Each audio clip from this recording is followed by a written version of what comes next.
Chaos broke outside the Johannesburg Magistrate Court after the 19-year-old Forest High School learner from Turffontein, south of Johannesburg, was granted 5,000 rand bail. Community members say justice has not been served. The grade 11 learner faces 1 murder charge and 2 of attempted murder for allegedly stabbing 3 fellow learners, killing one of them on Monday last week.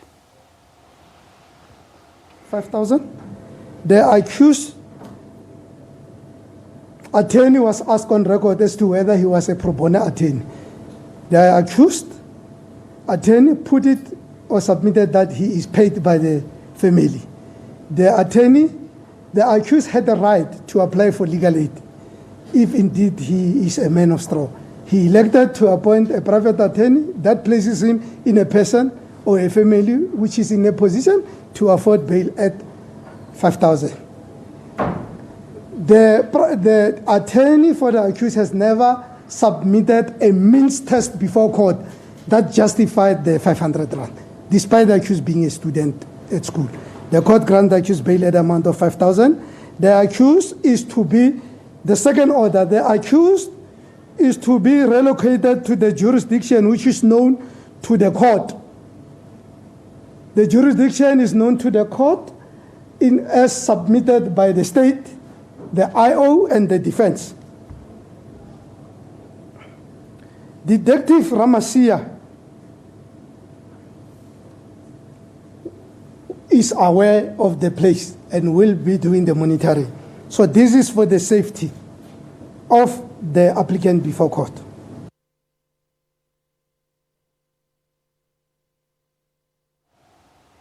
Well, here are some of the scenes from the chaos that erupted outside court following the bail announcement.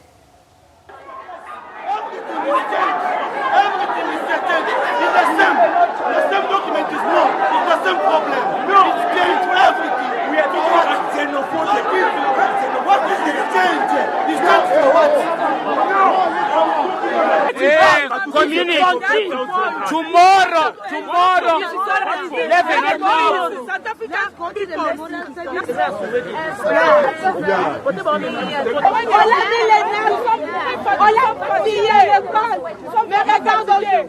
On a donné ces rebelles, les rebelles de sortie. Our senior reporter Gillian Pillay joins me in studio just to break down what transpired there at the court. Welcome, Gillian. Thank you, Nompo, for having me. So the judge decided to give this young man 5,000 rand bail, and obviously the community is none too pleased about it. What were the main reasons he cited for allowing this? He looked at a range of reasons, Nompo. I don't think anyone could have predicted that this would, the pandemonium that we saw after court would play out at the level that it did. It happened right outside of the courtroom, into the corridors. Police then, looking at last week's Westbury gang incident, really acted swiftly to get them out of court so that it didn't really result in any more chaos of other cases that were still being heard at the time. But he looked at, that this is someone who is writing midterm exams. Let's give him that right to education. Yes, the deceased had a right to life, but so too the accused has a right to an education. I think that was the primary reason why he was also being released on bail. But also that, there was no real threat to his life. He said there was no evidence of a real threat. And the IO corroborated that, because the IO took the stand as well as the accused took the stand. So he felt that with that testimony, there was no real evidence that this young man, this young accused, was at a threat, as long as he stays away from the Forest High School. He doesn't make any contact or interfere with witnesses. The usual details that comes out of a bail application, the usual requirements that you have to adhere to as an accused person when you are granted bail. Also that he has to hand in his passport, that he has to come every Monday and Friday to a police station that the court is aware of, as well as the investigating officer.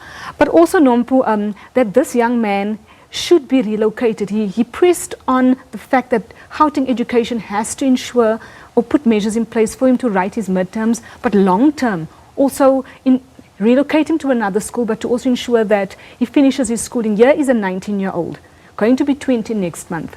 The question that he also raised was he felt that Gauteng Education also didn't give enough reasons around policy of this person is an adult from next month.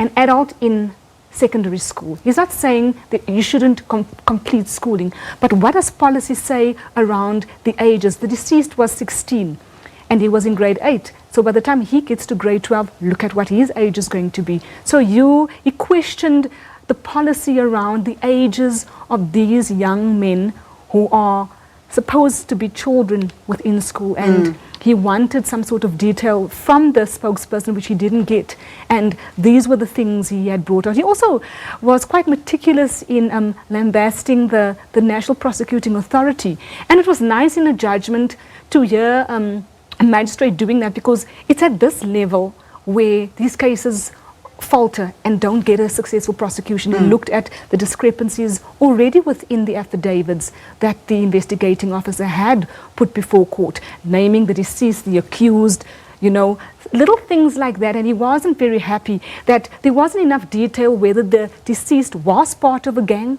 or whether the accused was part of a gang. There was no real conclusive evidence to assist the court in making its decision. So the court looked at whether it would be in the interest of justice, and the primary reason, from my understanding, was that this young man should sit for his exams.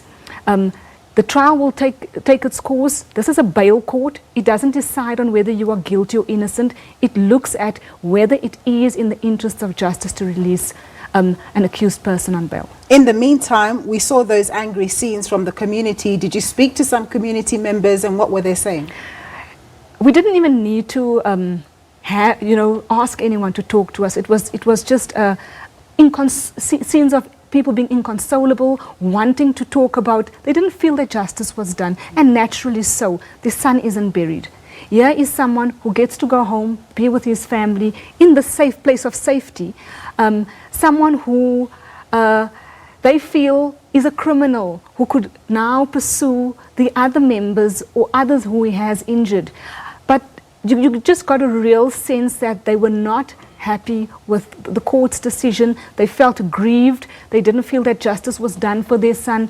I'm sure that they thought, looking at the arguments that played out in court last week, that this accused person was not going to get bail. And it didn't work out in their favor, and they were really, really disappointed by today's decision. Understandably so. Yeah, and the whole nationality thing did come into play, but they did downplay it and say it's not about different nationalities, it's about justice. They feel it wasn't done today. Gillian, thanks very much for that report. My colleague Gillian Pillay.